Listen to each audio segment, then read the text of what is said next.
구약성경 예레미야 30장 22절 말씀 보십시다.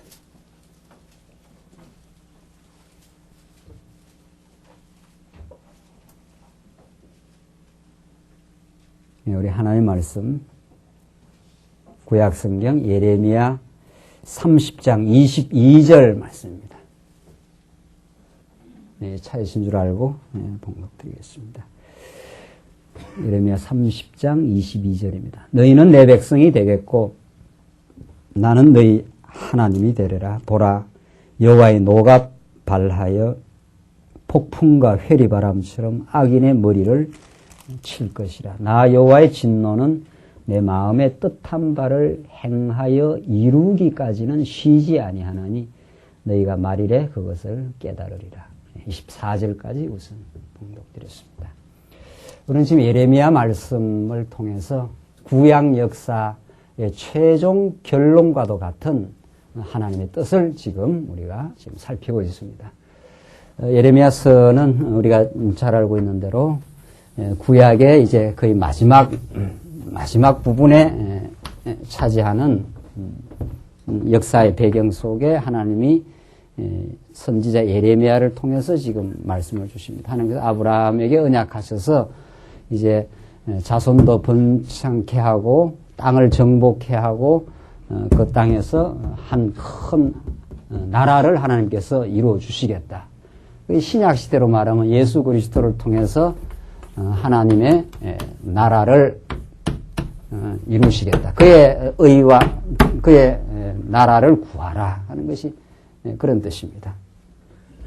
하나님의 나라를 구약에 나타난 약속의 성취가 바로 예수 그리스도를 통해서 이 죄 많은 세상 가운데 영원한 하나님의 나라를 이 땅 위에 예수 그리스도를 통해서 이루시겠다 이런 뜻입니다. 이게 하나님의 절대적 작정이고 당신의 그 의지입니다.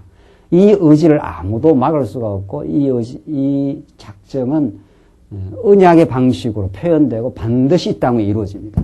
그래서 예수님께서 그의 나라와 그의 의를 예수님이 그의 나라의 실체로 오신 겁니다. 그러니까 천국의 실체로 이 땅에 오셔서 이 죄와 사망으로 얼룩진 이 세상 가운데 빛으로 오시고 생명으로 오셔서 우리 하나님 나라를 이루시겠다. 이것이 지금 구약 전체 우리가 지금 구약 전체 메시지를 들으면서 오실 메시아를 지금 우리가 바라보고 그 메시아가 이루는 하나님의 나라를 통해서 하나님이 살아계심을 우리에게 보여줍니다. 우리는 지금 그 구약 전체 역사 가운데 하나님께서 이제 아브라함에게 하신 약속이 다윗을 통해서 이제 이루어지고 다윗 이후 솔로몬 이후에 나라가 이렇게 쪼개지고 수백 년의 역사가 갑니다. 다윗 이후에 이게 천년 주전 약 천년이고 모세가 1500년이고 아브라함이 약 2000년 주전 지금 이렇게 대략 크게 봐서 지금 여기 북이스라엘이 망한 것이 721년이고 남쪽 유다가 망하는 것이 587년입니다. 약 한 500년 상간 다윗 이후 남쪽 유다가 한 500년 세월을 거쳐가면서 이스라엘가 굉장히 긴 시간입니다. 우리가 그림을 그리니까 뭐 간단하게 설명을 해서 그렇지 사실은 이 구약 역사는 굉장히 장구하고 이 장구한 긴 세월 가운데 하나님이 그 언약하심을 잊지 않습니다. 사실은 구약이 굉장히 실감나게 하나님의 뜻이 우리에게 전달되고 그것을 압축적이고 영적으로 성화시켜서 우리 신약시대 때 우리에게 보여주고 있는데 구약이 굉장히 이렇게 장구한 세월 동안 하나님이 그 언약을 잊지 않고 역사하시는데 우리가 지금 공부하는 맥락이 여기 이 부분입니다. 이사야가 이 북이스라엘이 멸망 시점에 예언했고 지금 예레미야는 남쪽 유다가 멸망한 이 시점입니다. 그 불타는 그 나라 성전을 현장에서 목도합니다. 예레미야가 그렇게 눈물의 선지자라고 하고 너무도 참혹하게 성전이 무너지는 걸 보고 예레미야가 통곡하고 왜 하나님께서 이렇게 하십니까? 북이방인들은 저렇게 강성한데 우리는 이렇게 참혹하게 무너집니까? 이걸 현장에서 목도했습니다. 그러니까 굉장히 예레미야서는 예레미야의 그 비탄한 심정, 정말 그 슬프고 괴로운 심정을 그 표현하고 있고, 그게 장차 메시아가 십자가 위에서 우리의 죄를 걸머지시는 모습입니다. 그러니까 여러분과 저의 죄를 걸머지시고 통곡하시고 죄 아래서 허우적대고 고통받으시는 그리스도의 모습, 예레미야는. 그래서 이게 복음이라는 거죠. 그렇게 예레미야는 이 시기에 예언하면서 무너진다. 우리 지지난 시간 이게 무너진다. 거짓 선지자들은 2년 만에 빨리 갔다가 돌아온다. 이게 거짓 선지자들의 이야기 아닙니까? 그러나 예레미야는 하나님께 뜻을 받습니다. 이렇게 참혹하게 무너지고 70년이 걸린다. 이게 70년 세월 아닙니까? 70년은 이게 세대로 말하면 한 두 세대가 가는 거죠. 보통 우리 한 30년을 한 세대로 잡는다면 두 세대가 완전히 세대가 한번 바뀌는 시간이 간다 이 말입니다. 그러니까 거짓 선지자들은 여기 잡혀갔다가 바벨론에 잡혀갔다가 2년 만에 빨리 돌아오지만 돌아온다. 이 말이 굉장히 달콤하게 들립니다. 그러나 우리는 지난 시간에 확인한 대로 2년이 아니라 70년이 걸려서 돌아온다. 이 70년의 이 불풀무와 같은 이 세월, 이 용광로 속에서 달구어지는 세월, 이 고통의 세월, 그러나 고통 넘어 하나님에 대한 기다림의 세월입니다. 이게 70년. 예레미야는 그것을 지금 바라보고 있고 소원하고 있고 간절히 하나님의 뜻을 지금 외치고 있습니다. 너희들이 70년 잡혀가게 된다. 거기 가서 아들을 놓고 집 짓고 푹푹 살아라 이 말이죠. 그 70년 세월이 긴 노예 생활과 같은 바벨론이라고 하는 이 제국 치하에 참 어려움을 겪는 세월이지만 이 70년 세월이 너희들로 하여금 찬양을 만들어내는 복된 시간이다. 이렇게 말한 것이 예레미야입니다. 예레미야. 그래서 이미 예레미야 우리는 1장 앞부분에서 너희들을 뽑아내고 했어요. 이미 예언했어요. 너희들을 무너뜨리고 뽑아내고 다시 너희들을 심어주겠다. 이게 예레미야 1장에서 하나님께서 예레미야에게 주신 말씀인데, 이 예레미야서를 우리 읽는 그 관점, 우리 오전 시간에도 이 예레미야, 이 역사의 소용돌이, 역사의 파국이거든요. 남쪽 유다가 이렇게 처절하고, 완벽하게 무너진 세월은 없습니다. 그러니까, 애굽 400년 종살이야, 그건 기본으로 하나님께서 그냥 종살이 했던 시간이지만 여기서 그래도 출애굽하고 모세를 통해서 40년 인도를 받고 그다음에 사사시대를 수백 년 거치고 다윗을 거치고 이 시대는 이미 하나님의 그 나라가 이루어져 가는 과정이죠. 그러나 예레미야 시대는 세워진 나라가 이렇게 철저하게 훼손되고 무너지는 때가 없습니다. 여기에 예레미야 복음의 깊이가 있고 우리를 파고 들어오는 하나님의 복음의 메시지가 있는 거죠. 광야에서 좀 어려움을 겪기도 하고, 또 들어가서 이방 대적으로부터 어려움을 겪기도 하는 것이 그 사사시대고, 다윗 시대도 마찬가지죠. 다윗이 이렇게 승승장구하고 승리의 모습도 있지만은, 다윗이 이렇게 승리하기까지는 얼마나 많은 질곡의 세월을 거쳐가는지 모릅니다. 이게 다윗의 승리는 장차 올 메시아의 승리예요. 메시아만이 우리를 승리한다는 거지. 실제 다윗의 모습은 사울에게 쫓겨다니고 왕이 잠시 되었지만은 그다음 아들 압살롬에게 축출당하고 저주받고 밀려나고 이런 세월을 갑니다. 다윗이. 그 속에 붙던 하나님이 나를 반석 위에 두신, 수렁에서 나를 건져서 나를 반석 위에 두었다. 이 고백이 그렇게 나오는 시편 전부 다가 그렇습니다. 알고 보면 시편의 막판에 언약시가 있고, 그 다음에 기원시가 있고, 마지막 찬송시가 있는데, 마지막 찬송 속에 전부, 그 찬송하는 그 기자들의 헤매이고, 고통받고, 쫓겨다니는 것이 전부 묻어져 있습니다. 그러니까 이 땅의 찬송은, 우리 삶의 연단의 깊이만큼 찬양이 깊습니다. 그렇게 되어 있습니다. 시편 자체가. 어느 찬송을 보십시오. 어느 찬송을. 내가 이 기가 막힐 수렁과 웅덩이에서 여호와를 기다렸더니 이렇게 나온단 말이죠. 그 너머 하나님이 구원의 손길을 베푸시고 나를 반석 위에 두셨다. 그 찬송이 다 그렇게 되어 있어요. 그래서 우리는 정말 이 긴긴 세월 하나님께서 이제 인도를 해 가시는데 가장 농도 짙은 하나님의 역사 섭리가 이 마지막 남쪽 유다의 멸망의 시점입니다. 자, 우리가 이제 그 구약의 그 예레미야, 지금 특별히 예레미야 같은 그 선지자가 왜 하나님 이렇게 우리를 참혹하게 하십니까? 하나님이 그 세우신 성전 아닙니까? 하나님이 약속한 나라가 이렇게 이방 대적에 의해서 짓밟힐 수가 있습니까? 이 그 예레미야의 절규와 그 탄원과 하나님 앞에 호소를 느끼지 못하면 예레미야서는 안 읽힙니다. 이 역사 배경과 예레미야의 심정에 우리가 공감해 들어가지 않으면 예레미야는 아무 의미가 없어요. 뭐 그랬는가 보다. 뭐 뽑았다가 심었는가 보다. 이렇게 자꾸 형식 논리만 왔다 갔다 한다는 거예요. 그렇잖아요. 예레미야가 그 당대에 겪었던 역사의 그 정말 소용돌이는 이루 말할 수가 없는 거죠. 왜 하나님이 이렇게 나라를 세워줬으면은 그냥 그 나라가 쭉 이렇게 좀 세워지면 좋지 않느냐 이런 말이죠. 그런데 왜 이렇게까지 무너지고 우리 지난 시간에 확인했지 않았어요? 하나님이 상처를 내시면은 도저히 낫게 할 도리가 없습니다. 이런 말이거든요. 이런 그 예레미야의 그 상처와 그 파국과 그 고통의 현장을 우리가 조금이라도 우리 하나님의 섭리 가운데 우리의 삶 속에서 그걸 우리는 비로소 느낄 때 예레미야는 복음으로 다가옵니다. 정말 하나님께서 여호와 되심을 깨닫게 하기 위해서 모세에게 약속한 드디어 하나님께서 아브라함에게 약속했을 뿐만 아니라 아브라함에게는 큰 의미에서 하나님의 나라를 이루겠다는 것이고 모세에게 약속한 대로 한번 너희들 들어가서 너희들 한번 무너뜨리겠다는 거예요. 한번 뽑아내겠다. 뽑아냈다가 너희들 다시 이 나라로 돌이키겠다는 것이 모세의 예언입니다. 그러니까 아브라함의 약속은 근본 줄기를 지금 쥐고 구약 역사를 끌어가는 거예요.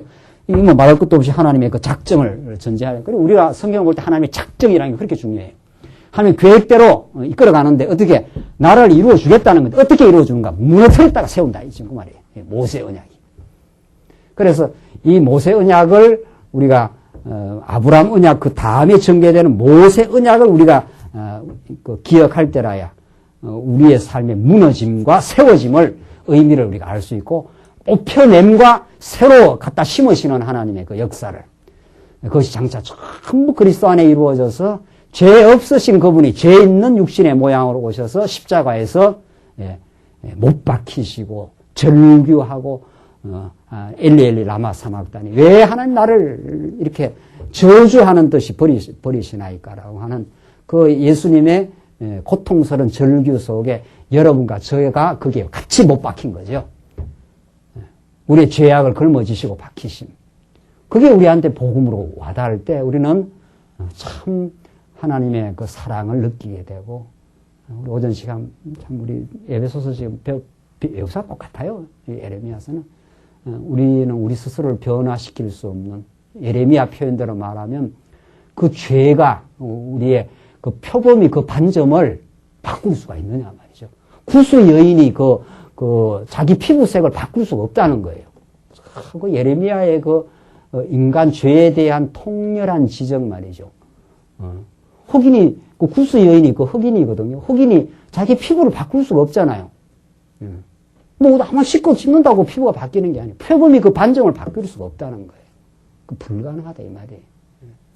그런 이스라엘 백성들을 다시 찾아오셔서 마침내 그 언약을 잊지 아니하시고 그걸 한번 뽑아내긴 하지만은 약속대로 내가 다시 심고야 만다 하는 그 신실하고 긍휼이 넘치는 하나님이 이 소망의 메시지로 예레미야는 우리에게 다가옵니다. 자, 이제 예레미야 우리가 이제 뒷부분을 우리가 읽어 나가는데 정말 이런 그 역사적 배경과 예레미야의 그 심정과 그 고통 속에 발견한 하나님의 살아계심. 이것이 예수 그리스도 안에서 정말 이루어졌고 우리 대신 고통받으신 분 그리고 우리한테는 정말 이게 복음으로 다가오는 메시지입니다. 그래서 30장 우리 마지막 그 부분을 제가 읽었는데 그 내용을 읽고 이제 31장으로 넘어가야 되겠죠. 그래서 그 22절 우리 30장 그 마지막 부분이 하나님이 회복하기까지 안 쉰다 이런 말을 합니다. 그 지난 시간 30장 18절로부터 24절 마지막까지가 하나님이 회복하시기까지는 쉬지 않겠다는 거예요. 이거 얼마나 소망의 메시지인지 모릅니다. 지금 남쪽 유다가 어떻게 되어 있습니까? 네. 완전히 뭐 어떻게 되어 있어요? 붕괴됐거든요. 붕괴돼서 어떻게 스스로 설 수가 없어요. 이 바벨론이라고 하는 이 흉폭하고 강팍한 나라가 와서 완전히 붕괴를 시켜놨기 때문에 어떻게 스스로가 복구를 할 수가 없어요. 그런데 오늘 예레미야의 말씀은 하나님이 쉬지 않겠다는 거예요. 언제까지? 언제까지? 회복의 날이 있을 때까지. 하나님께서 이 붕괴된 나라가 이렇게 회복이 될 때까지 다시 돌아와서 하나님의 나라를 우리 신약적으로 말하면 우리가 죄와 사망의 법 아래, 죄와 사망 아래서 허우적대던 우리 인생으로 하여금 생명과 빛의 나라인 이 하나님 나라로 우리를 인도하기까지 지금도 우리를 회복의 과정에 지금 두고 있는데 그때까지 하나님이 어떻게 하시겠다고요? 쉬지 어떻게 해요? 않는다. 그 약속해 주십니다. 이게 얼마나 놀라운 약속입니까? 성경 전체가 약속인데 그 하나님 나라를 이루겠다는 근본 약속도 있고 이 과정적인 약속이 계속 따라붙어요. 우리가 자녀들 낳아놓고 너를 사랑한다. 그게 기본 약속 아니에요? 그런데 어떨 때 더 그 부모의 사랑이 그 간절하게 다가옵니까? 애가 자빠져가지고 다리를 온통 다쳐가고 할 때, 그때, 수술실에 들어갔을 때, 아빠, 엄마가 너를 꼭 위에서, 밖에서 기다리겠다. 그런 거 아닙니까? 아주 힘들고 고통스러울 때 언제나 함께 해주겠다는 거예요. 다른 사람들은 다 무관심하고 별로 어떻게 돌아가는지 모르지만은, 그 부모 마음은 아이가 고통받는다든가 힘들 때, 그때 끝까지 내가 하겠다. 그 말씀이에요. 오늘 이 본문의 메시지가, 다시 한번 보십시오. 그래서, 22절, 너희는 내 백성이 되겠고, 나는 너희 하나님이 되리라. 이게 누구한테 한 약속이라고요? 원래 처음 누구한테 제일 먼저 했어요? 예. 누구한테? 이 모세한테. 아브라함에게 하는 방식하고 약간 방식이 달라요. 그 의미는 똑같이. 아브라함에게는 그냥 찾아와가지고, 내가 지시할 땅으로 가라. 너에게 무조건 하고 어떻게 하겠다? 복을 주겠다. 이 말이에요. 아브라함에게는. 그렇게 했죠? 아브라함한테는 찾아와서. 아브라함이 언제 하나님 찾은 적 없잖아요. 하나님이 아브라함이 일방적으로, 주권적으로 갈대아 우르에 있는 아브라함을 찾아와서 너에게 복을 베풀어 주겠다. 이렇게 아브라함에게 약속을 하고, 그 다음에는 모세에게는 그 약속의 연장선에서 그 형식이 약간 다르잖아요? 그 내용은 똑같은데, 뭐라고 합니다. 나는 너의 어떻게 해요? 하나님이 되고, 너희는 나의 백성이 되겠다. 이제는 하나님과 이스라엘 백성은 하나님이 왕이 되고 너희들을 다스려주는 백성이 되겠다. 이런 그 왕과 그 백성의 관계로 그렇게 설명한단 말이죠. 왜? 이건 나라니까, 여기서부터. 여기는 한 사람 개인을 그냥 하나님이 선택한 거고, 여기서부터는 한 이스라엘이라고 하는 나라가 나왔지 않았어요. 그렇죠? 그러니까 여기는 이제 하나님의 구약적인 하나님의 나라가 여기서 지금 그것이 우리가 유다 나라 혹은 다윗 왕국 이렇게 하잖아요. 그래서 나는 너희 하나님이 되고 너희는 어떻게 해요? 내 백성이 되겠다. 아무도 너희를 건드릴 수 있다 없다? 없다 이 말이에요. 지금 이 약속의 메시지가 하기야 건드리긴 건드렸죠. 누가 건드려? 바벨이 조금 건드리긴 했지만은 아주 건드리지는 못해요. 이게 우리의 그 약속의 메시지예요. 사단 권세가 우리를 때로는 밀가부르지 까불기도 하고 우리를 때로는 흔들기도 하고 괴로움을 주기도 해요. 그러나 그것은 우리의 근본 영혼을 건드리지 못해요. 이게 우리의 약속이에요. 이게 예레미야의 약속이에요. 무슨 말인지 아시겠죠? 네. 여기에 우리의 그 약속의 백성의 그 담대함이 있고 하나님의 그 약속이 얼마나 정말 중요하고 그 약속을 실현하겠다는 거거든요. 그래서 실현하겠다는 말이 한번 넣긴 하지만 뭐 하겠다는 겁니까? 회복시키겠다. 이 말이거든요. 그래서 22절 다시 보십시오. 너는 내 백성이 되겠고 나는 너희 하나님이 되리라는 것이 모세에게 한 그 언약의 형식을 다시 예레미야가 그걸 재반복하는 거예요. 그러니까. 그렇죠? 그러면서 23절 보라. 여호와의 노가 발하여 폭풍과 회리바람처럼 악인의 머리를 어떻게 한다고요? 칠 것이요. 이 자식들 말이지. 내 백성을 건드려. 이렇게 나가는 거예요. 누구한테? 바벨론한테. 근데 실컷 또 때릴 때는 또 어떻게 하고? 때릴 때면 때려야지요. 바벨론을 몽둥이로 쓰겠다는 거 아니에요. 몽둥이로 써서 두들겨 패야 깨달으니까. 그랬다가 하나님이 등장해요. 하나님이 한번 우레와 같이 등장하시면 이 바벨론은 이거는 뭐 그냥 축생낙업이라는 거예요. 여호와의 노가 발하여 이랬지 않았어요? 이게 이방 대적을 향하는 노입니다. 이때가 아주 신바람 나는 때란 말이죠. 우리 택한 백성들에게. 이게 장차 오실 메시아의 최종 재림 사건인데 최종적으로 이루어지지 않아요. 믿는 자를 보겠느냐 하면서 세상 종말 때 교회가 음녀 권세와 짐승 권세 아래 시달리고 있을 때입니다. 이때 하나님이 천군 천사장과 구름 타고 이 땅에 재림하실 그날이거든요. 그때 철장 권세를 가지고 쇠몽둥이를 가지고 그냥 질그릇 때려 부수더니 다시 오신다 이 말이에요. 그래서 우리가 이 땅에서 때로는 시달리고 때로는 어려움을 겪고 해도 그 지금 여호와의 그 사랑의 진노, 이 이방 대적을 향한 진노죠. 이때 사랑의 진노가 아니고 여호와의 진노를 발하여 폭풍과 회리 바람처럼 악인의 머리를 칠 것이라. 얼마나 통쾌한 시간입니까? 이 사단 권세를 그냥 괴멸시켜버리겠다는 거예요. 그래서 우리 옛사람을 하나님께서 무너뜨려버리겠다 이 말이라. 신약적으로 우리 생활과 적용을 시킵니다. 나 여호와의 진노는 내 마음의 뜻한 바를 행하여 이루기까지는 뭐라고 했어요? 쉬지 어떻게 해요? 아니하리니 너희가 말이래 그것을 깨달으리라. 안 쉰다 하나님 안 쉰다. 이제는 너희들을 괴롭힌 바벨론을 내가 다 붕괴시켜버리고 쉬지 않고 너희들을 회복시키는 데까지 인도해 가겠다. 예수 그리스도가 오셔서 우리를 장차 오시는 그날까지 하나님께서 인도해 가시겠다 하신 그 말이에요. 우리 신약 시대 신령한 차원으로 이걸 성화시키면은 이런 메시지가 예레미야에 있다는 거예요. 하나님은 우리가 전날에 죄와 사망의 법 아래에서 이리 비틀거리고 저리 비틀거리면서 살아가던 우리들을 이제 건져냈어요.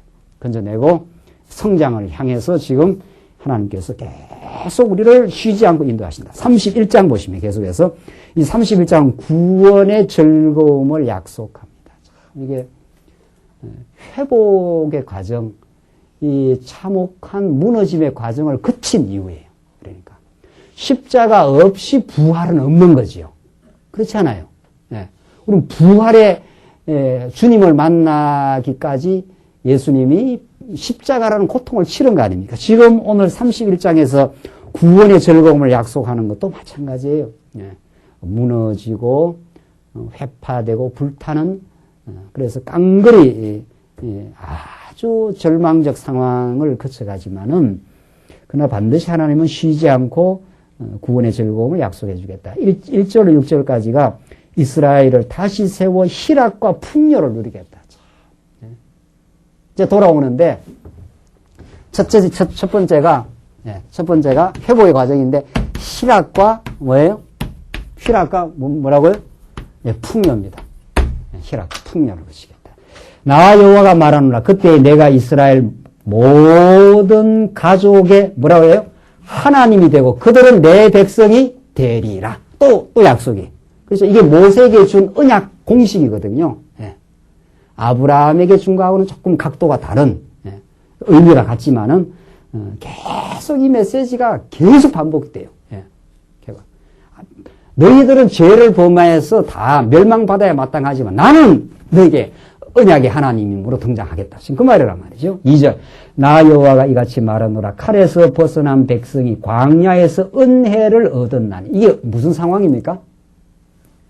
출애굽의 상황 아닙니까? 칼에서 벗어난 백성. 바로가 뒤에 막 칼 들고 와서 죽이려고 했지 않았어요? 그 이스라엘 백성도 홍해 바다 앞에서 얼마나 원망을 했습니까? 그러나 하나님께서 홍해 바다 속에다 길을 예비해놓고 갈라내지 않아요? 뒤에는 바로의 칼이 막 쫓아왔지 않았느냐 말이죠. 지금 그 상황을 지금 예레미야가 지금 거론하는 겁니다. 과거에 이렇게 했듯이 이런 말이죠. 백성이 광야에서 은혜를 얻었나니 광야에서 은혜를 얻어요. 중요한 거는 그렇죠? 그친 광야에서 은혜를 얻습니다. 곧 내가 이스라엘로 안식을 얻게 하러 갈 때에라. 이스라엘 백성들 여기서 400년 종사해서는 이건 안식이 없어요. 우리 영적으로 말하면 탐욕과 시기와 갈등과 분쟁이기 때문에 하나님과 같이 되고자 하는 하나님 흉내 내기의 작업, 거기는 만족이 없다는 거 아니에요? 그런데 하나님 여기서 건져내서 광야에서 은혜를 입혀가지고 오히려 거친 광야에서 안식이 있어요. 참 신기한 일이죠. 네. 광야라면 비바람이 막 몰아치는 곳인데 오히려 그 속에 하나님이 보호하시고 하나님이 지켜주신다는 약속의 메시지가 그들에게 진정으로 안식이 되는 거죠. 지금 오늘 본문이 그 말씀이에요. 내가 이스라엘로 안식을 얻게 하러 갈 때라. 이게 지금 과거 출애굽 상황과 광야 상황을 지금 회고하는 겁니다. 나 여호와가 옛적에 이스라엘에게 나타나 이르시기를. 이게 지금 그 말이에요. 옛적에 이스라엘에게 나타나 이르시기를 내가 무궁한 사랑으로 너를 사랑하는 거로 인자함으로 너를 인도하였다 하였노라. 무궁한 사랑으로, 끝없는 사랑으로. 이게 하나님이 이스라엘을 향하신 뜻입니다. 지금 이걸 예레미야가 다 무너진 상처받은 그 영혼들에게 다시 회복할 수 없을 것 같은 그 이스라엘 나라에게 주시는 하나님의 소망의 메시지. 내가 무궁한 사랑으로 너를 사랑하였는 거로 하는 거로 인자함으로 너를 인도하였다 하였노라. 처녀 이스라엘아, 내가 다시 너를 어떻게 한다고요? 세우리니. 이 약속이. 내가 너를 다시 세우겠다. 왜? 너가 한번 무너졌으니까.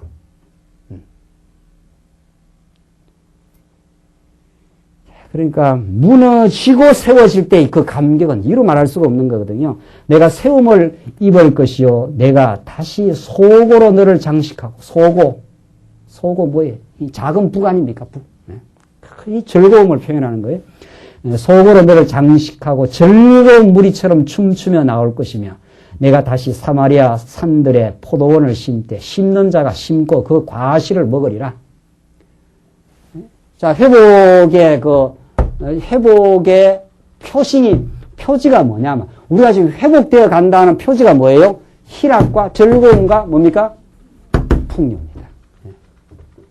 아, 내가 예수를 만나 지금 언약의 말씀을 깨달아 하나님 안에서 내가 회복되어 간다는 뚜렷한 그 징표가 성령께서 우리와 함께 하신다는 뚜렷한 징표가 뭐냐 말이죠. 애곡과 고통을 지나 이렇게 돼 있어요. 애곡과 고통이 없이 희락하고 풍요하는 게 아니고 애곡하는 세월, 애통하는 세월, 정말 어찌할 바 몰라서 하나님 앞에 그냥 울부짖고 두 손 든 세월, 이런 세월을 뜻합니다. 그걸 지나 희락과 풍요의 시대로. 이게 회복이 돼가고 있다는 증거입니다. 희락이 있을 뿐 아니라 포도원에 열매가 자꾸 맺히니. 이게 포도원이 가을철이 돼가지고 봄에 씨앗을 심어서 그 봄의 세월을 다 지나고 그 여름에 떼약빛을 거쳐야 되잖아요. 그 폭풍과 바람을 거쳐야 돼요. 하나님은 우리의 농부시라. 너는 포도나무에 너희는 가지니. 그게 하나님이 우리를 키워 가시고 마침내 아름다운 풍요한 열매를 맺어가기까지는 시간이 필요합니다. 정말 진리는 그 시간의 편입니다. 우리가 진리를 터득해 가는 것은 시간이라고 하는 이 긴긴 여정을 거쳐가고 있다는 사실을 기억하지 않으면 우리는 당장 조급해지고 당장 무슨 일이 좋아질 것 같은 환상에 자꾸 잡혀요. 또 한 걸음 갑니다. 또 한 걸음 보호하시고 또 인도에 가십니다. 이런 그 긴긴 그 인내의 과정을, 그래서 사랑은 뭐라고 그랬어요? 사랑은 오래 참고 그렇게 되어 있습니다. 사랑은 하나님의 사랑은 이렇게 그 센치멘탈한 그런 그 인간적 그런 차원이 아닙니다. 아주 인격적이고 깊이가 있고 말이죠. 오래 참는 과정을 거쳐가면서 하나님의 사랑을 우리가 확정해 갑니다. 또 그 사랑을 우리가 받아가면서 오늘의 삶을 깨달아가는데 그렇게 풍요가 만들어진다. 그래서 우리가 자꾸 말씀을 깨달으면은 점점 마음이 덜 조급해집니다. 괜찮아. 또 겪어야 되겠지. 이렇게 된다는 거예요. 빨리 이 상황이 벗어나기를 바란다. 이런 게, 철없는 어린아이가 그런단 말이죠. 예. 빨리 이걸 벗어나야겠다. 그렇게 한다. 하나님 이대로 깨달음을 얻게 하시옵소서. 또 하나님이 한 걸음 한 걸음 회복하실 걸 믿습니다. 이렇게 된다는 거예요. 자꾸 마음이. 예. 그게 벌써 굉장히 이렇게 진리의 뿌리를 깊이 내려가고 있다는 그 하나의 징표입니다. 왜? 풍요의 열매는 어떻게 되는 거니까? 시간을 두고 하나님이 만들어 가시는 거니까. 그렇잖아요? 떼약볕이 여름에 있단 말이죠. 그래서 그쳐 가야 그 포도가 그 달고 맛있지. 금방 심어놓고 금방 열매를 맺으려고 하면은 그렇게 많이 된 거 그걸 무슨 포도라 합니까? 그거 잊어버렸네. 이사야서에 덜포도라 그래요. 덜포도. 제대로 된 포도를 심었더니 뭐가 맺혔도다? 덜포도가 맺. 그거는 포도는 포도인데 맛이 그런 걸 맛대가리가 없다 그래요. 맛대가리가. 맛대가리 하나도 없는 거예요. 그 열매가 맺히면 뭐 하는 거냐 말이죠. 그건 제대로 떼약빛을 거치고 시간을 거치고 농부가 인내로 키우고 시간을 경과한 거친 거라야 그게 아름다운 풍요가 된다는 거예요. 예. 그거 정말 다르고 다른 사람에게 굉장히 유익이 되는, 그죠? 결국 하나님께서 여러분과 저를 그렇게 만들고 말아요. 뭐 하나님의 손에 잡혀 있어요, 여러분과 저는. 잡혀있기 때문에 그렇게 되지 않고는 안 되게 돼 있어요. 그게 우리의 약속입니다. 하나님은 그렇게 지금 하시겠다. 그래서 4절 다시 보세요. 내가 다시 사마리아 산들의 포도원을 심되 심는 자가 심고 그 과실을 어떻게 해요? 먹으리라. 그게 풍요의 시대란 말이에요. 에브라임 산 위에서 파수꾼이 외치는 날이 이를 것이라. 이르시기를 너희는 일어나라. 우리가 시온에 올라가서 우리 하나님께 나아가자 하리라. 시온이 어딥니까? 시온이. 여기가 시온 아니에요. 이게 다윗성. 이 다윗성이 시온이라 그래요. 이렇게 나갔다가 어디로 돌아오는 거? 시온에. 시온의 대로가 어떻게 해요? 열렸다. 이렇게 말하잖아요. 우리 찬송에도 있지 않아요. 시온의 대로. 시온이라는 건 하나님이 함께 하시는 곳. 이런 뜻입니다. 예루살렘 성전이 있는 곳. 그 시온의 대로가 이스라엘 백성에게 열린 거예요. 그게 여러분과 저의 마음속에 열린 걸 예수는 뭐라 그럽니까? 길이라 한단 말이죠. 그게 시온의 대로예요. 하나님을 만나는 곳, 하나님의 용서가 있는 곳, 이제 회복의 역사가 일어나는 곳, 이런 뜻이란 말이에요. 그 얼마나 이게 지금 예레미야는 슬픔이 변해가지고 이 기쁨이 된 날을 이렇게 노래 부르고 있는 거죠. 하여튼 파수꾼이 외치는 날이나 파수꾼이 이제는 시온의 대로로 돌아간다. 7절 보십시오. 7절로 9절. 남은 자들을 돌아오게 하심을 기뻐하며 찬양합니다. 자, 두 번째. 누가 돌아오느냐? 남은 자가 돌아온다는 거예요. 남은 자가 이 회복의 두 번째 표징인데, 아무나 돌아오는 게 아니다. 이 남은 자 사상, 구약에. 그리고 이걸 로마서에서 그대로 다시 사도 바울이 로마서에서 이걸 인용을 해요. 이 남은 자가 돌아온다. 아무나 돌아오는 게 아니라 말이죠. 하나님의 택한 남은 자라야 돌아오게 돼 있어요. 오늘 이 시대에 우리 말씀 운동을 뭐라고 할 수 있어요? 남은 자라. 우리 그렇게 한단 말이죠. 정말. 이 진리가 전 세계적으로 혼돈을 지금 빚고 있는 시대입니다. 여러분들. 정말 그래요. 신학교도 다녀보고 외국 가서 신학교 경험도 해보고 지금도 계속해서 제가 확인도 해보잖아요. 지금 이렇게 총체적인 하나님에 대한 진리가 안 드러나고 있어요. 정말. 하나님께서 여러분과 저를 정말 남은 자로 지금 이 진리 안으로 지금 돌아오게 하신 거 아니에요? 정말. 오늘 보십시다. 7절. 나 여호와가 이같이 말하노라. 너희는 야곱을 위하여 기뻐 노래하며 만국의 머리 된 자를 위하여 외쳐 전파하며 찬양하며 이르기를 여호와여 주의 백성 이스라엘에 뭐라 그랬습니까? 남은 자를 구원하소. 이게 남은 자가 있어요. 돌아오게 될 자가 있다 이 말입니다. 구원하소 하라. 보라 내가 그들을 북편 땅에서 인도하며 땅끝에서부터 모으리니. 이스라엘 백성들 다 잡혀가거든요. 127도에 다 흩어졌어요. 이 에스더서 보면은 말이죠. 바벨론에 127도에 다 이렇게 잡혀가고 뭐 살아가는 대로 살아야지 자기 마음대로 사는 것도 아니에요. 종이니까, 노예들이니까. 여기서, 그게 이 시대의 땅끝이 여기입니다. 이 시대는 이 소위 말해서 고대 근동의 세계관이거든요. 이 성경이 기록된 때는. 이 지구 전체가 아니라 이 시대의 땅끝이에요. 여기가. 너무도 먼 곳이에요. 그렇잖아요? 여기가 지금만 해도 굉장히 먼 길인데 그게 2000 몇 년 전이에요. 도대체 2500년 전이니까 여기서 걸어오는데 에스라가 뭐 6개월 걸렸다는 거 아니에요. 돌아오는 데만 해도. 그러니까 이게 땅끝입니다. 이렇게 127도에 다 흩어져 있던 땅끝에부터 다시 말해서 도저히 돌아올 수 없는 그곳에 돌아오는 거죠. 이게 예수님을 통해서 땅끝까지 지금 전파되지 않아요? 지금? 지금도 복음의 역사는 중국을 뚫고 지금 베트남, 동남아, 마지막 이스라엘까지 이 복음의 사역자들은 계속 전진합니다. 우리 말씀운동뿐만 아니고 지금 중국에 얼마나 많은 선교단체가 지금 들어가서 지금 계속 복음을 전해요. 물론 그분들은 좀 부분적이긴 하지만은 그래도 하나님이 다 쓰셔요. 우리 한국에도 올 때 복음이 총체가 드러난 건 아니잖아요.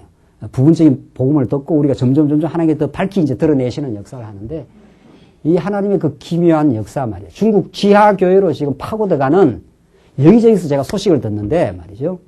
중국 지하교회에 지금 파고들어가는 그 복음 역사는 지금 우리가 상상을 초월합니다. 하나님께서 그 일을 하고 작업하고 계셔요. 벌써. 자, 오늘 이 구약의 시대가 그러하고 지금 오늘 시대가 지금 그러합니다. 그래서 8절 보라 내가 그들을 북편 땅에서 인도하며 땅끝에서부터 모으리니 그들 중에는 소경과 절룩바리와 잉태한 여인과 해산하는 여인이 함께하여 큰 무리를 이루어 이곳으로 돌아오되. 참 정말 대단한 말. 돌아오는데 어떤 사람이 돌아와요? 소경, 절뚝바리, 잉태한 여인, 해산하는 여인. 그러니까 이 사람들이 왜 이런 표현을 합니까? 성경이? 이 절뚝바리는 돌아오려면 얼마나 힘들겠어요. 소경이 돌아와 내겠느냐 이 말이에요. 그러니까 이거는 인간의 힘으로는 돌아올 수 없다. 지금 그걸 지금 이런 구약적 방식의 표현입니다. 아기를 잉태했으니까 그거 뭐 6개월 지금 와야 되는데 제가 아기를 안 배워봤으니까 모르겠네요. 우리 아내가 말이야, 아기 배갖고 막 뒤뚱뒤뚱 할 때 말이죠. 뭐 1kg나 가겠어요? 여기가 어딘데 애를 배고, 아기를 배고 돌아온다 이 말입니다. 아기를 배고 하나님이 보호해서 소경과 쩍뚝바리가 소경이니까 뭐 어디로 어떻게 가는 줄 어떻게 알겠어요. 쩍뚝바리가 여기가 그냥 생사람도 건강한 사람도 돌아오려면은 지금 돌아오는 것 자체가 벌써 6개월이니까 돌아오다가 죽을 수도 있잖아요 이미. 그런데 이게 돌아온다는 거예요. 돌아올 수 없는 환경, 돌아올 수 없는 처지, 도저히 불가능하다고 인간의 계산 부분은 안 된다고 했던 일들이 되게 하십니다. 이게 하나님, 그래야 우리는, 이건 하나님이 하셨습니다. 이 말 나올 거 아니에요. 우리가 계산해갖고, 이거 될 것 같아. 아까 보니까 우리 성도님하고 잠깐 이야기 나눴는데, 이렇게 복음을 전해서 안 될 것 같은 사람은 돌아오고, 가까이 있는 사람, 될 것 같은 사람은 안 되고, 그때 환장한다 그래요. 우리 생각대로 안 된다, 이 말 아닙니까? 왜 꼭 될 것 같은 건 안 되고, 불가능한 건 되고. 그래서 하나님이 하신다. 그런 뜻입니다. 정말 그렇습니다.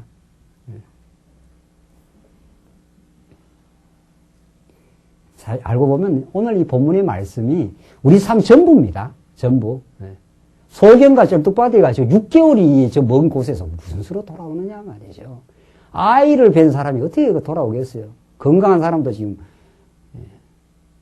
저 길이 머나먼 길인데 말이죠. 그래서 우리는 우리가 절망할 때 하나님이 하신다고 믿고 우리가 오히려 인간적 소망을 할 때 하나님 꺾어 놓으십니다. 하나님 그러신 분입니다. 정말 하나님 놀라우신 분입니다. 우리가 자고하고 우리가 뭔가 된 줄 알 때 하나님께서 완전히 붕괴시켜버려요. 그러나 우리가 절망하고 도저히 어떻게 할 도리가 없습니다라고 절망의 시간에 하나님이 등장하시고 위로해 주시고 붙들어 주시는 분입니다. 정말. 해산하는 여인이 함께하여 큰 무리를 이루어 이곳으로 돌아오되 울며 올 것이며 이때 우는 거야 사람이 너무 감격스러워도 울지 않아요? 뭐 슬퍼도 울 때가 있지만은, 어찌 우리가 이 절뚝발이 같은 우리가 이 돌아옵니까? 이 먼 길을 말이죠.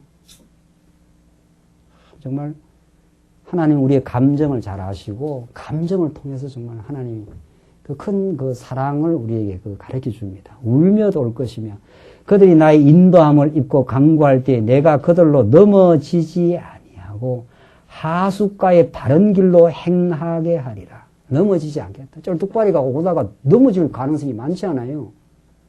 넘어지지 아니하고 하나님께서 보호해서 정말 하숫가의 바른 길로 행하게 하리라.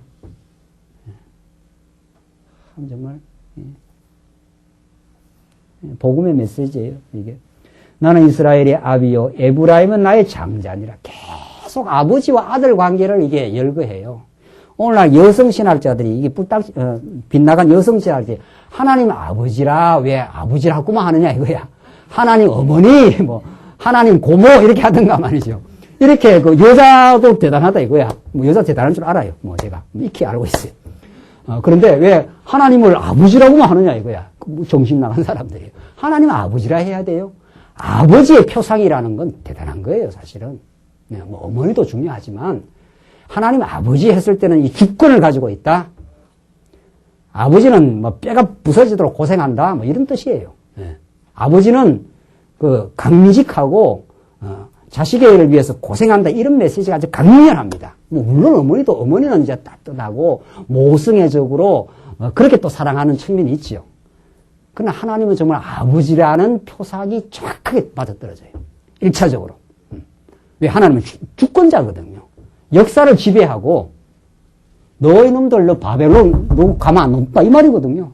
어디 내 자식을 건드려 이렇게 된단 말이죠. 이 아버지의 표상입니다. 아버지의 표상. 우리 하나님 아버지는 한 번 자기가 사랑하겠다고 한 에브라임은 나의 장자니라 했잖아요. 그 아들로 관계로 표현하거든요. 10절 보시죠. 10절 보시면은 10절로 14절은 열방의 희소식을 전할 때 즐거움을 주며 만족해 됩니다. 자, 세 번째. 이게 지금 회복의 지금 표징인데, 열방에다가 뭐 한다 했습니까? 열방의 희소식을 전해. 자, 보십시다. 이제 애곡과 고통을 지나 긴 터널을 지나서 하나님이 회복하게 됐던 희락이 있어요. 예. 포도원에 포도가 맺히는 그 긴긴 세월의 인내를 거쳐서 풍요한 열매가 맺혀요. 그래서 남은 자들이 돌아오는데 그 남은 자들 쩔뚝발이 같은 소경, 아이를 뵌 그런 임산부, 금방 해산한 사람, 도저히 안 될 것 같은 일이 된 거 아니에요. 그렇죠? 안 될 것 같은 그런 회복의 역사가 일어날 때 그 다음에는 어떻게 한다고요? 열방으로 이렇게 자기들만 좋아하는 게 아니라는 거예요. 이게 이 복음의 기쁨을 누리게 되면은 이 복음을 이건 같이 나누고 싶은 마음이 있어요. 열방으로 희소식이 전파되게 되어 있어요. 열방이라는 건 여러 이방 나라 이 말이거든요. 열자가 열조 열방 할 때 열자라는 것은 쭉 나열된다 할 때 열자 아니에요. 이방 여러 나라들에게 희소식이 전파돼요.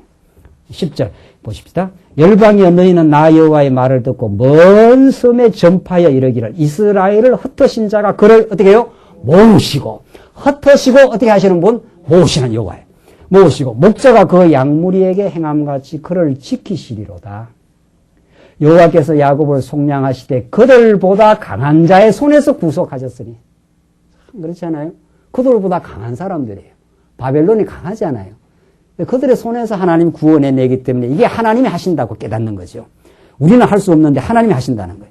그들이 와서 시온의 높은 곳에서 찬송하며 여호와의 은사 곧 곡식과 새 포도주와 기름과 어린 양의 때와 소의 때에 모일 것이라. 그 심령은 뭐라고 했습니까? 물된 동산 같겠고. 이 물된 동산이라는 표현이 이사야서에도 나오고 시편 1편에도 그 유사한 표현들. 물가에 심기운 어떻게 해요? 예, 나무 같고. 시절을 쫓아 과실을 맺으며 그 복 있는 자는 이게 물된 동산입니다.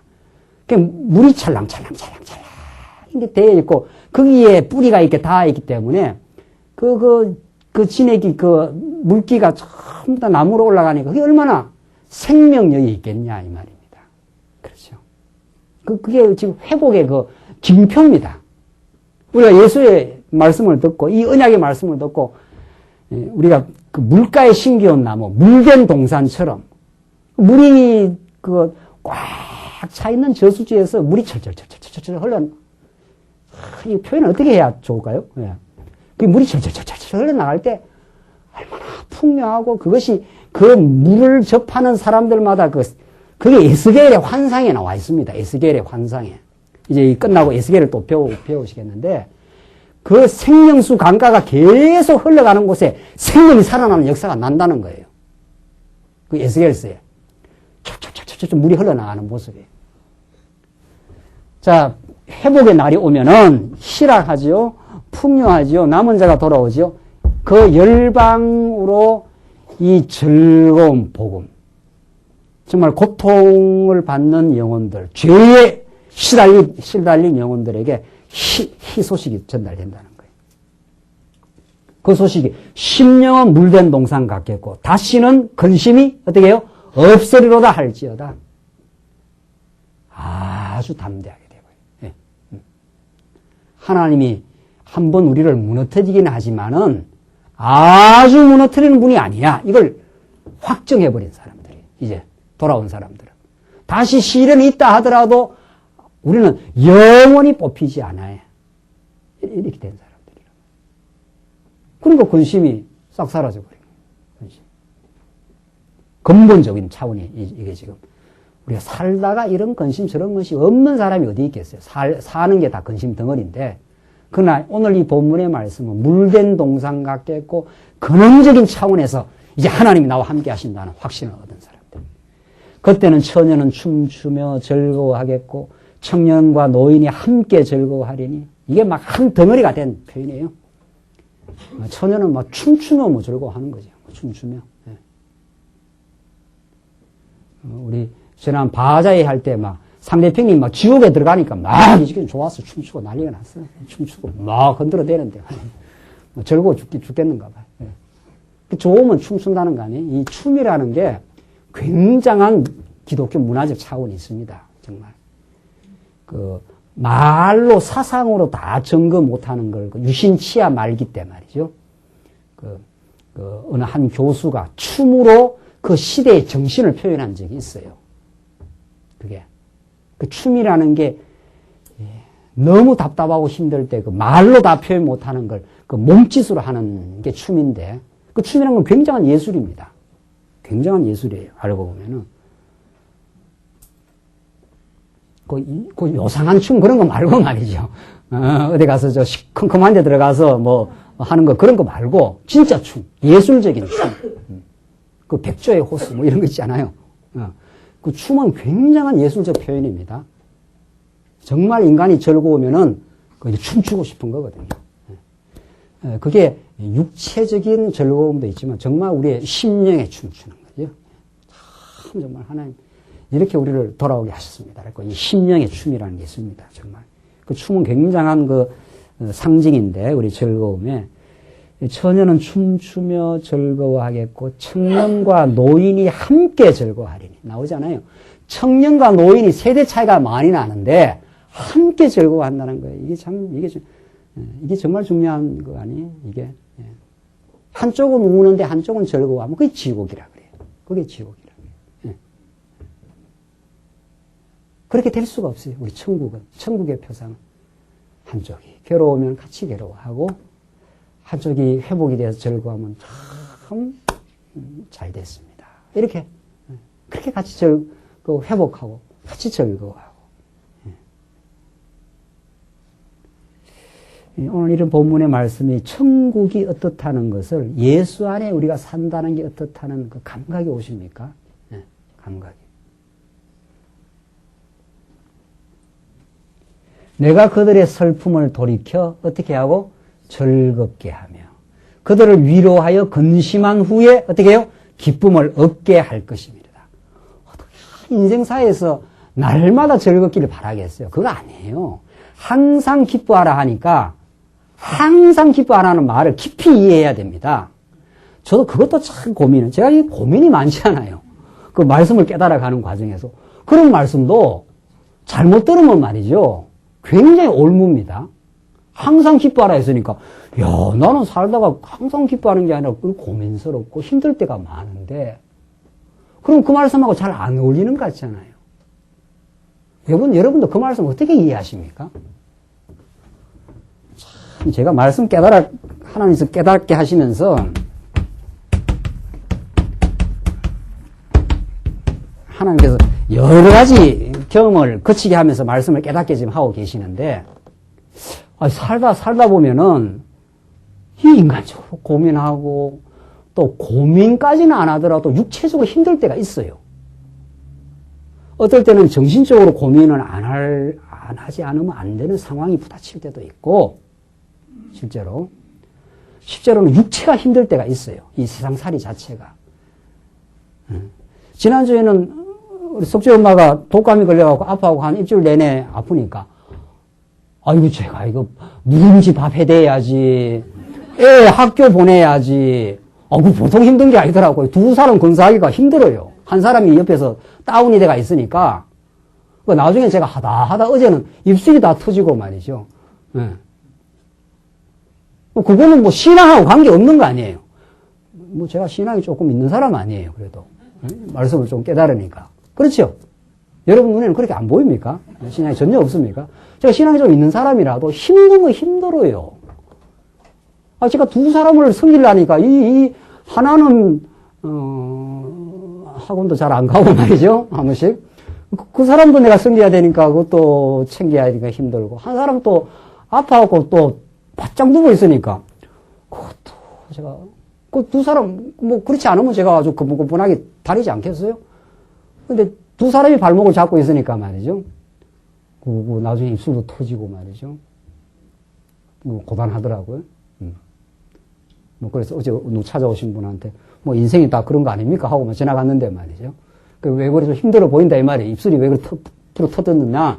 인생이 그렇지 딴 돌이 있냐 말이죠. 한쪽에서 아프면 옆에 힘든 거지 그렇습니다.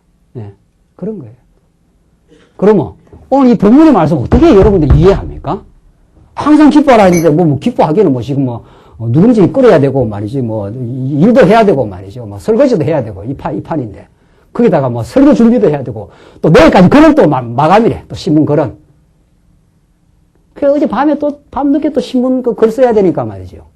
이거는 3주 만에 딱딱 돌아오잖아. 이건 벼락같이 돌아와요, 또.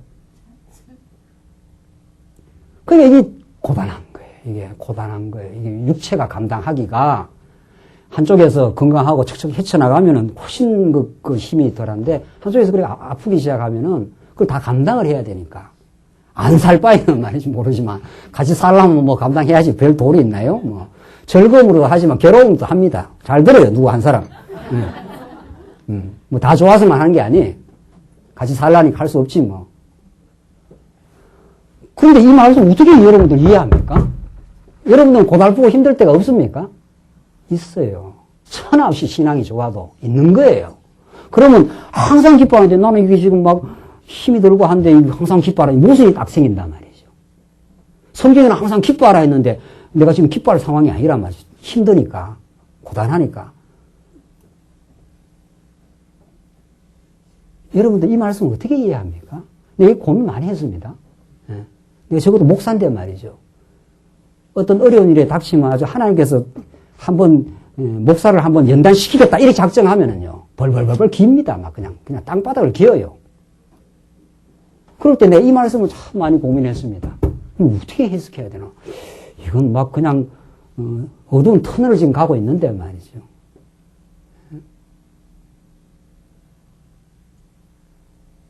기뻐한 상황이 아닌데 자꾸 기뻐하라니까 그게 얼마나 더 짐이 되겠어요. 야, 나는 이거 하나님의 자녀가 아닌가 보다. 어떻게 이렇게 나는 항상 기쁘지는 않고 힘든 때가 있는데 말이죠. 이 말씀이 약속입니다. 약속이에요. 지금 다 됐다가 아니고 약속이에요. 항상 기뻐하라, 범사에 감사하라, 쉬지 말고 기도하라. 이것이 그리스도 안에서 너에게 하신, 읽어보죠. 제가 읽어드리겠습니다. 항상 기뻐하라, 쉬지 말고 기도하라, 범사에 감사하라. 이는 그리스도 예수 안에서 너희를 향하신 하나님의 뭐예요? 뜻이니라. 약속이에요. 누구 안에서? 누구 안에서?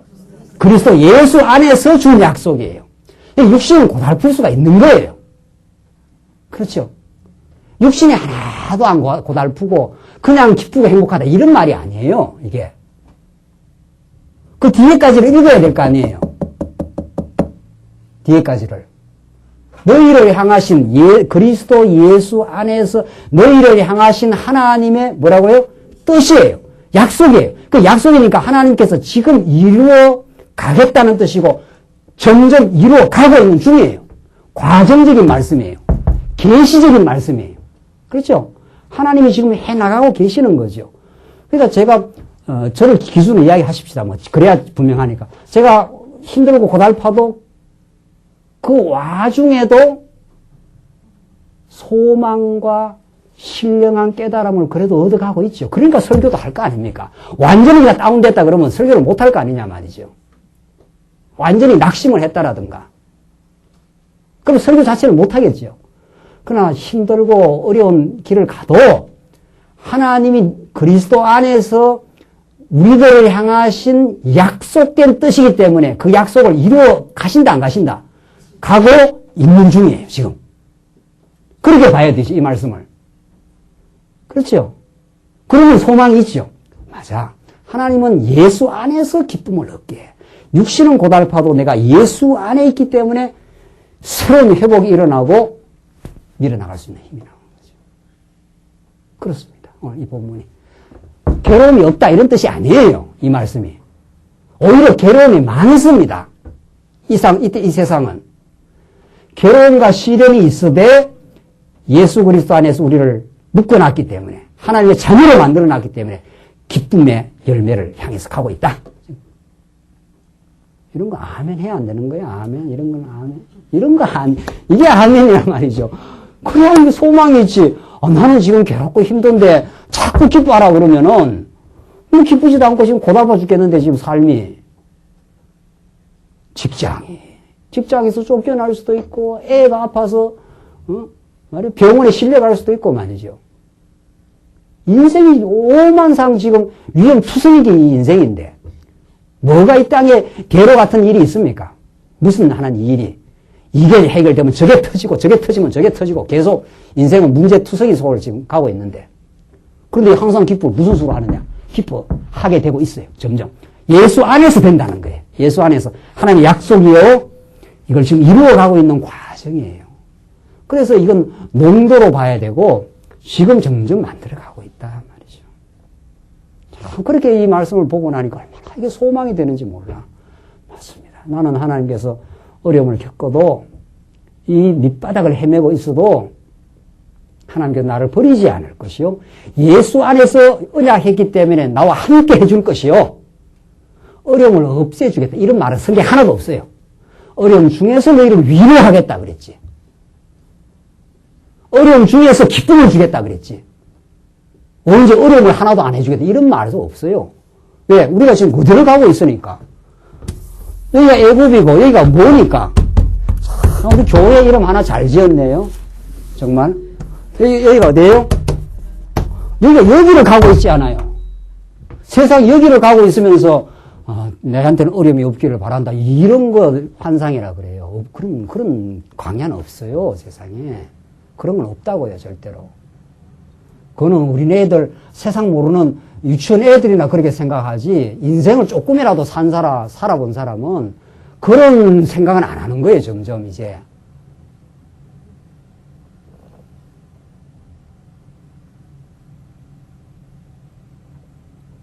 지금 뭐 이야기하다 거기까지 갔습니까? 예, 그거 아주 중요한 이야기예요. 지금. 그래서 그 13절 마지막 부분이죠. 근심한 후에 기쁨을 얻게 할 것이라. 근심한 후에. 근심을 하나도 안 하고 기쁨 준다. 이런 말이 없어요. 참 무너지고 힘들 때 말이죠. 참 삶의 무게가 무거워서 지치고 힘든 길을 지금 가는데 그때 옆에 와서 하나님께서 지지해 준다는 거예요. 큰 무거운 짐을 지고 막 헉헉거리고 가는데 옆에 와서 예수님이 짐을 싹 이렇게 들어주니까 참 예수님도 아주 얄궂지요. 아니, 짐을 싹 드러내질 않아요. 지고 가게 하고 옆에 와서 살짝 지지해줘요. 괜찮아, 같이 가. 뭐 이렇게 하고 가는 거죠. 그게 동행하는 거예요. 그게 동행. 참 그걸 아름다운 뭐라 그래요? 동행이라 합니다. 그걸 느끼는 게 예수 믿는 겁니다. 네, 우리 광야길을 가면서 예수님이 우리 옆에 계신다는 게 그런 뜻입니다. 하나님이 하신다면 뭘 못하겠어요?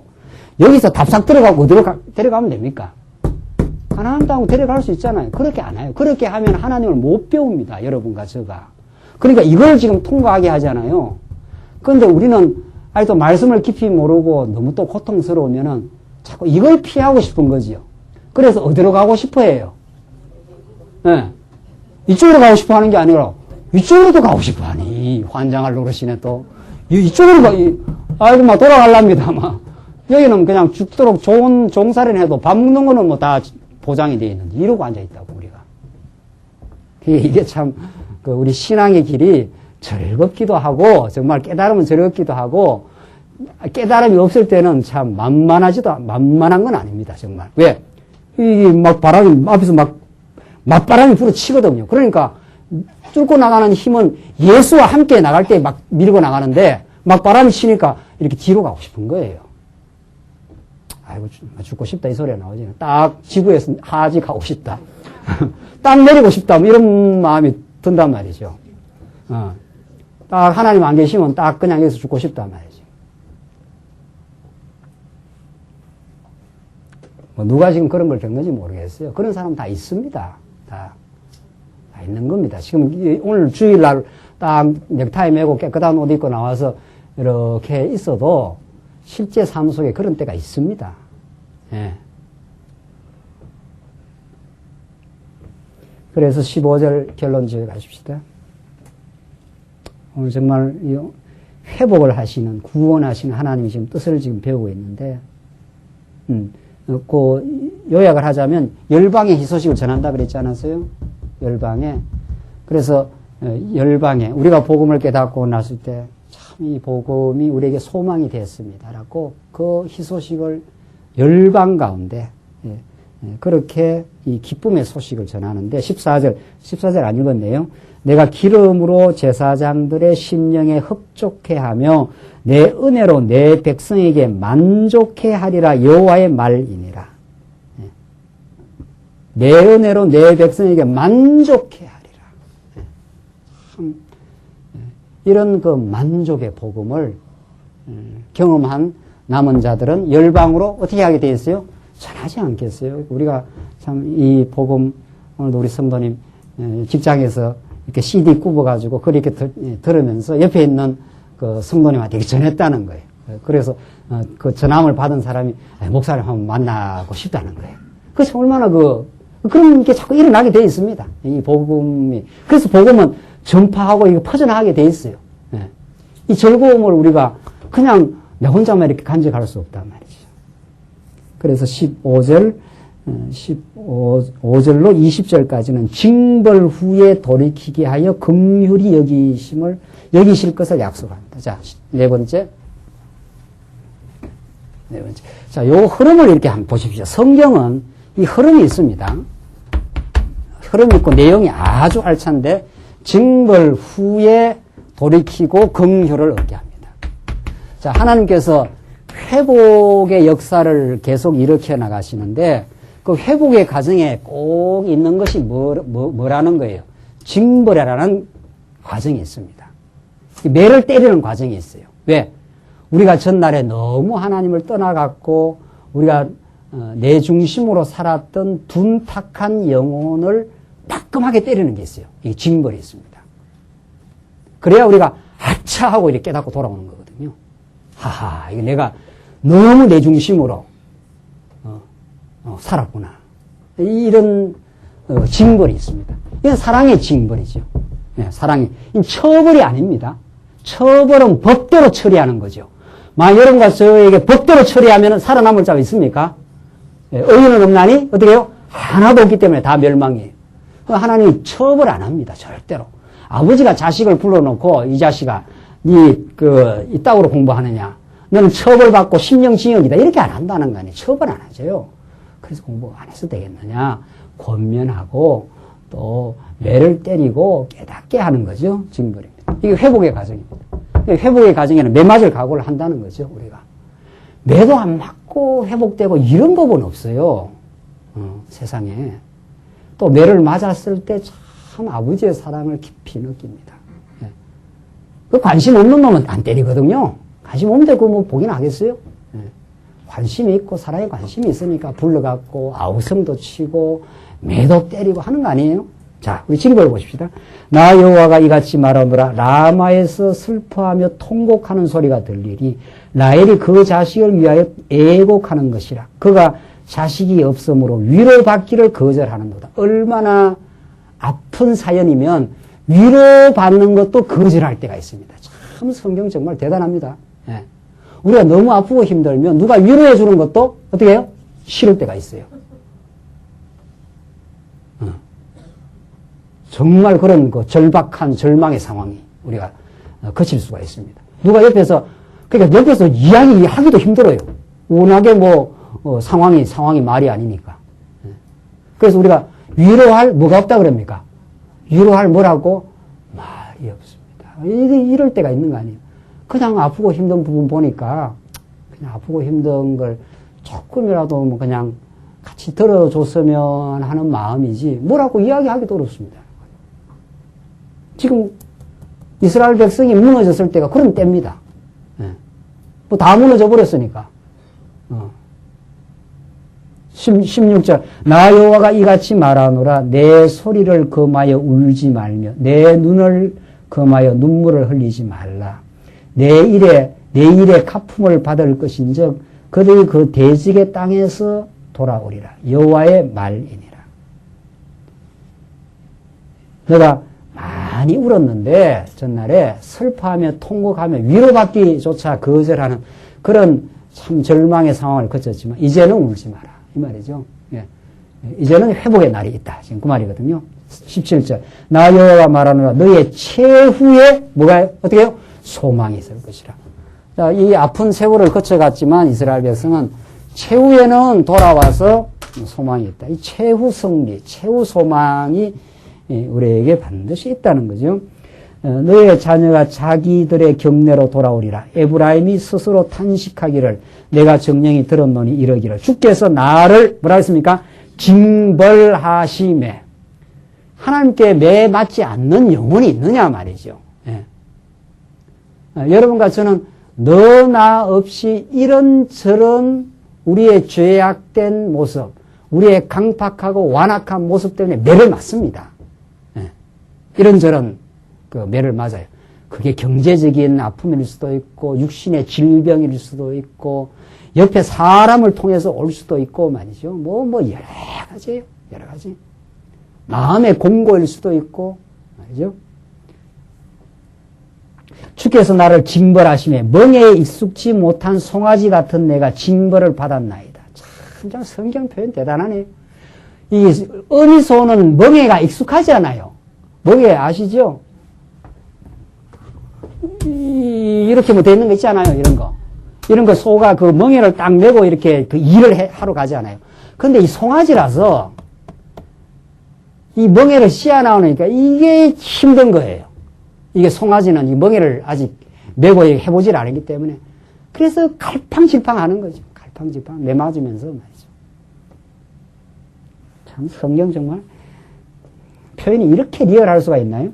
멍에 익숙지 못한 송아지 같은 내가 징벌을 받았나이다. 참 뜨끔하게 받았다 이 말입니다. 지금 주는 나의 하나님 여호와시니 나를 이끌어 돌이키소서. 그리하시면 내가 돌아오겠나이다. 이걸 누구한테 지금 다 맡기고 있는 중입니까? 돌아오는 주권이 누구한테 있으니까 하나님이 나를 돌이켜 주옵소서. 그리하면 내가 돌아가겠나이다. 이 지금 징벌을 거친 송아지 같은 우리 인생 말이죠. 징벌을 한번 경험하고 나서 하나님에게 전폭적으로 매달리고 하나님 매달리는 그 신앙을 지금 터득한 거예요. 그러니까 징벌은 우리에게 저주가 아닙니다. 긍휼하심을 덧입는 우리의 삶의 아픔이거든요. 이게 전부. 이것은 하나님이 우리를 돌이키게 해야 돌아갑니다라고 하는 그 놀라운 신앙이라고 하는 보배를 만들어내는 예, 찬란한 영광로입니다. 그러니까 징벌의 시간이. 19절 보십시오. 내가 돌이킴을 받은 후에 어떻게 해요? 뉘우쳤고 반드시 뉘우침의 과정이 있습니다. 그러니까 회복의 여정에 자 이런 여러 가지 지금 여정을 우리가 말했지 않았어요? 점점 회복이 깊어지면 깊어질수록 우리를 징벌하시고 우리의 그 뉘우침도 깊어집니다. 자, 이 정말 얼마나 그 성경에 깊은 내용을 지금 이야기하고 있는지 모릅니다.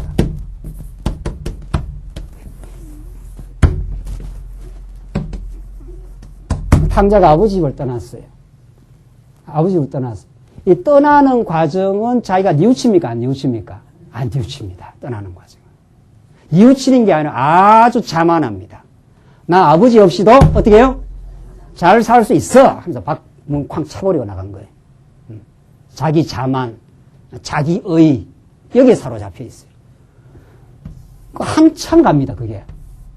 그러니까 우리가 뉘우친다, 깨닫고 돌아온다, 사람이 변화한다. 우리 오전 시간에 제일 인생사에서 힘든 것이 어떤 것도 우리가 이렇게 할 수 있는 것 같잖아요. 우리 힘이 있고 손가락이 있으니까 뭘 할 것 같은데 가장 안 되는 부분이 어떻게 해요? 어때요? 변화라는 거예요. 예. 이게 불가능한 거거든요. 알고 보면은. 인간적으로 불가능한 거거든요. 그래서 여기를 거쳐갈 때는 뉘우침이 없습니다. 자기가 오히려 잘했다고 생각합니다. 이 놀라운 이 과정에 이게 자기의거든요.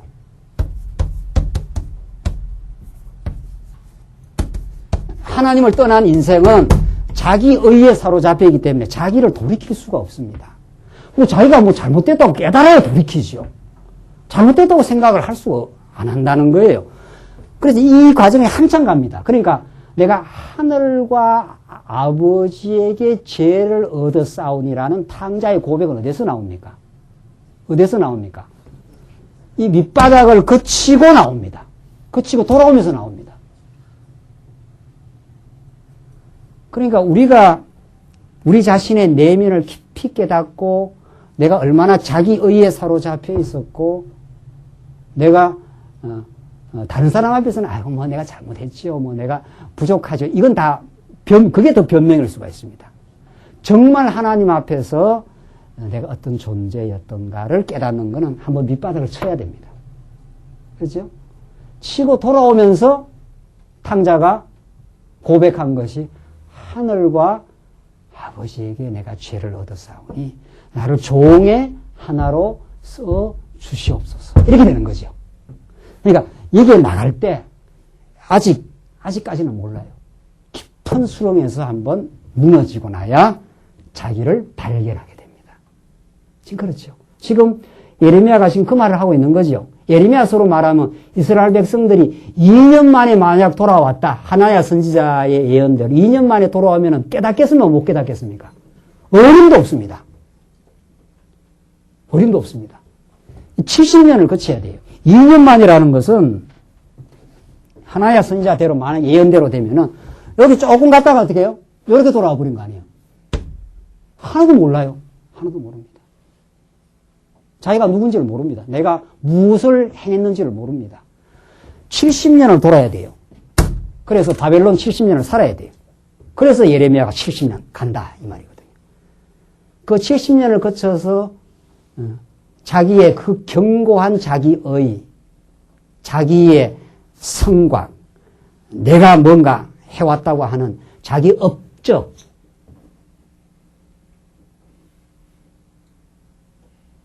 그것이 무너지고 두 손 들고 아버지 은혜가 아니면 안 되겠습니다. 이렇게 돌아오는 겁니다. 예. 하늘과 아버지에게 내가 죄를 얻었사오니 나를 총의 하나로 받아주시면 좋겠습니다. 이 자리입니다. 예. 이게 뉘우침의 시간이요. 이게 얼마나 복된 시간인지 모릅니다. 그게 자기 발견. 여러분과 저에게는 하나님을 아는 것이 최고의 행복이요. 거기에 따라 나오는 것이 자기를 아는 겁니다. 자기를 모르기 때문에 염려하고 걱정하고 갈등하고 정죄하고 온갖 시기하고 이렇게 자기를 몰라서 그래요. 그러니까 하나님 아는 지식이 최고 우리의 고상한 지식이고 그 다음으로 또 중요한 지식이 자기를 아는 지식이에요. 내가 하나님의 엄청난 사랑을 받는 존재라 이렇게 하면은 뭐 시기하고 뭐 할 거 있습니까 없습니까? 자기를 그렇게 안다면은 할 거 있어요 없어요? 없지 않아요. 근데 자기가 좀 시원찮은 인생으로 알아. 자기는 가난하고 비좁 좀 처량한 인생. 그러니까 남이 조금 잘 돼도 막 시기가 나는 거예요. 그렇죠? 그 자기를 몰라서 그래요. 하나님이 나를 얼마나 존귀하게 오늘 우리 중고등부에서 다윗 사무엘 하에서 나단 선지자를 통해서 다윗에게 그 약속을 해주는 장면이 있는데 제일 마지막 약속이 너의 이름을 존귀케 만들어주겠다 이렇게 돼 있어요. 다윗에게 한 약속이에요. 사무엘 하 7장에 나와 있어요. 집에 가서 보세요. 집에 가서.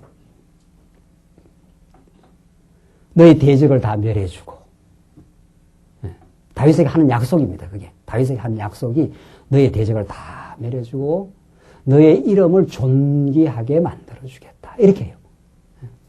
그러니까 여러분과 제가 하나님 앞에서 어떤 존재입니까? 예수 안에서 최고의 존귀한 인생이 된 거예요. 제일 가치로운 인생이 됐다. 이 말 아닙니까? 그렇죠?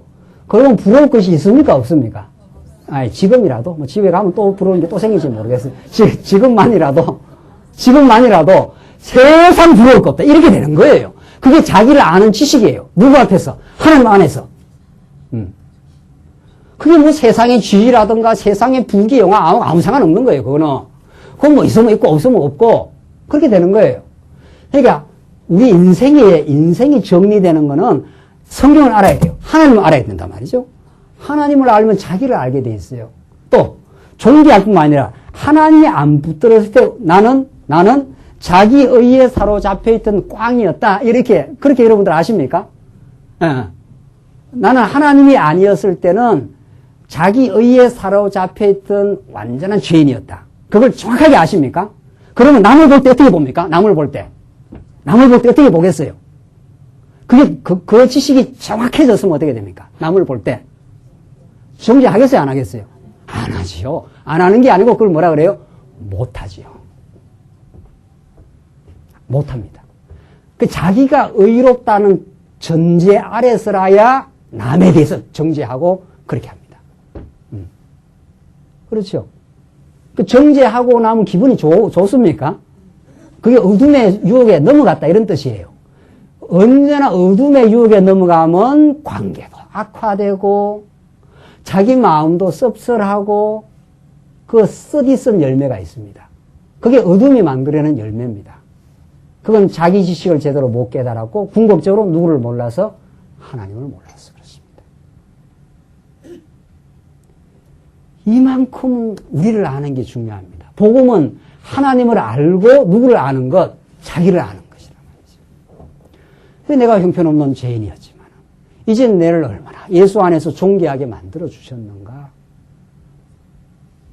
그래서 우리가 세상에 뭐 많이 가지지 않고 세상에서 뭐 별 볼 일 없어도 그저 당당하고 그저 씩씩할 수 있는 근거가 예수 안에 생긴 사람들이에요. 그렇죠? 그러니까 남을 정죄를 하던 마음이 점점 사라져요. 네. 남을 부러워하던 마음이 점점 사라져요. 그걸 우리는 뭐라 그럽니까? 천국이라고 합니다. 그걸 천국이라고 합니다. 그걸 구약에서 하나님께서 아브라함을 통해서 약속하신 것을 누구를 통해서 이루시겠다? 예? 예수를 통해서 이루시겠다. 오늘 예레미야의 말씀이 그렇게 말하고 있어요. 그래서 우리는 사실은 이 뉘우침의 과정을 통해서 아버지 집으로 지금 돌아오는 과정인데 결론 지으시죠? 19절 내가 돌이킴을 받은 후에 뉘우쳤고 내가 교훈을 받은 후에 내 볼기를 쳤사오니 내 볼기를 쳤다는 게 하하 이건 나의 어리석음이었구나. 나의 죄악이었구나. 이렇게 깨닫는다는 거예요. 예. 전에는 당신 때문에, 전에는 환경 때문에, 누구 때문에 하다 죽는다는 거 아니에요. 예. 탓하다가. 이제는 누구 때문에가 아니고 나의 죄악을 인하여. 그러나 하나님께서 이 죄악 때문에 예수를 만났고 이렇게 되는 거죠. 예. 정말 성경 어디를 봐도 우리는 분명한 복음을 지금 듣고 있습니다. 이는 내 어렸을 때의 치욕을 진고로 부끄럽고 욕됨이니이다 하도다. 이는 어렸을 때의 치욕을 진고로 부끄럽고 욕됩니다. 우리 인생이라는 게 그런 거죠. 뭐. 알고 보면 옛날에 우리 인생 탕자가 나가면서 부끄럽고 욕된 인생을 우리가 살았다는 거예요. 그래서 지금 돌이킴을 얻고 회복이 되어서 20절 마지막 에브라임은 나의 사랑하는 아들 기뻐하는 자식이 아니냐. 내가 그를 책망하여 말할 때마다 깊이 생각하노라. 그러므로 그를 위하여 내 마음이 어떻게 해요? 척언한즉 내가 반드시 그를 긍휼히 여기리라. 여호와의 어떻게 해요? 말이니라. 하나님이 때려놓고는 어떻게 해요? 하나님 뭐 하시겠다? 우리 자식 때려놓고 나면은 마음이 누가 아픕니까? 그 자식이 아픈 게 아니에요, 사실은. 자식은 그냥 맞았다고 그냥 씩씩거리고만 하고 있지 아프진 않아요, 마음이. 때리나 부모가 아픈 거예요.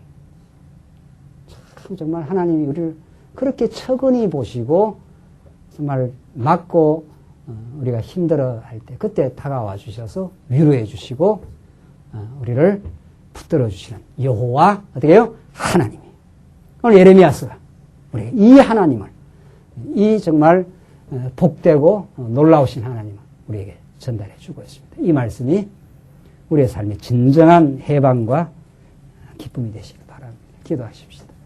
우리 자비하신 하나님 아버지, 우리 주 밖에서 기뻐할 수 없는 참 신령한 기쁨이 없었던 정말 탐욕과 어리석음에 사로잡혀 시기하고 참으로 부러워하며 참 어리석게 살았던 저희들이었지만 이제 예수 안에 우리를 두셔서 한없이 우리를 긍휼히 봐주시고 우리의 치욕과 어리석음을 덮어주시고 이제 징벌하시지만 우리를 싸매주시는 우리 여호와 하나님에 대해서 우리 말씀을 통해서 들을 수 있게 하셔서 너무도 감사합니다. 이 말씀이 오늘 이 거친 세상 살아가는 우리들에게 진정한 지표가 되게 하시고 생명의 양식 되게 하시옵소서. 예수님 이름으로 기도하옵나이다. 아멘.